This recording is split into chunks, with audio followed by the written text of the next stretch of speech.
Hello po mga kababayan, magandang araw po sa inyong lahat. Ito po ang aming video para sa araw na ito.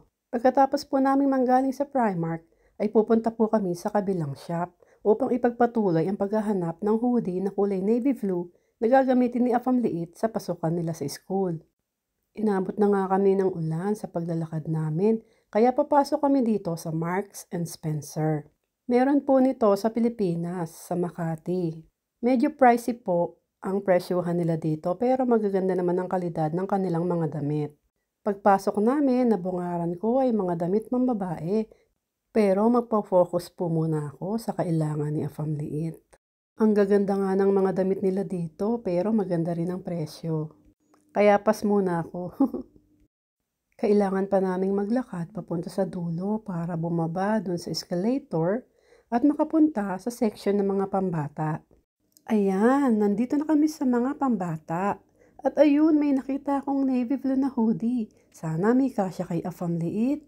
Eto nga, nakahanap ako ng size niya. Mabuti na lang at hindi na ako mahihirapang magpunta sa mga iba't ibang shop. Ang hooded sweatshirt na ito ay nagkakahalaga ng 15 pounds o katumbas ng 1,073 pesos sa pera natin sa Pilipinas. Pagkatapos naming pumili ng hoodie, ay bibili kami ng prutas. Pero may isang nakakuha ng atensyon ko. Nakita ko may tinda silang Indian mango. Masarap kasi ang mangga, hindi kami nawawala ng ganito sa bahay. Tapos kukuha din ako ng strawberries. Kasi si Afam Liit, paborito din niyang strawberries. Kaya lagi kaming may ganito sa bahay. Eto din, lagi din kaming mayroong garlic bread sa bahay. Dahil kapag kumakain sila ng pasta ay kailangan may sides na garlic bread.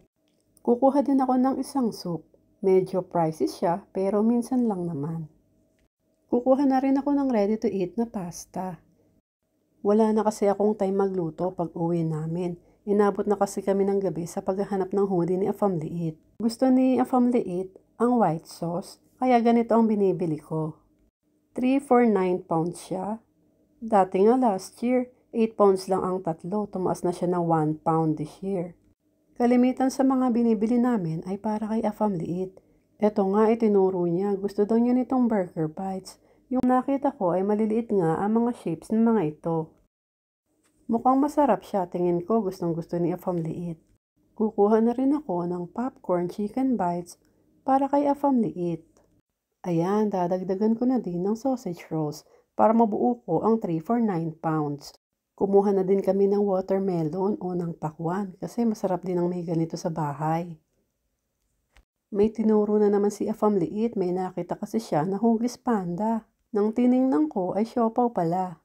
Siguro masarap ang mga ito kaya bibilhin ko na rin para kay Afam Liit.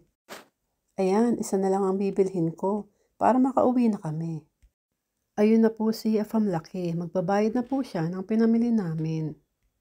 Ewan ko ba bakit lagi niya akong sinusulyapan pag magbabayad na siya.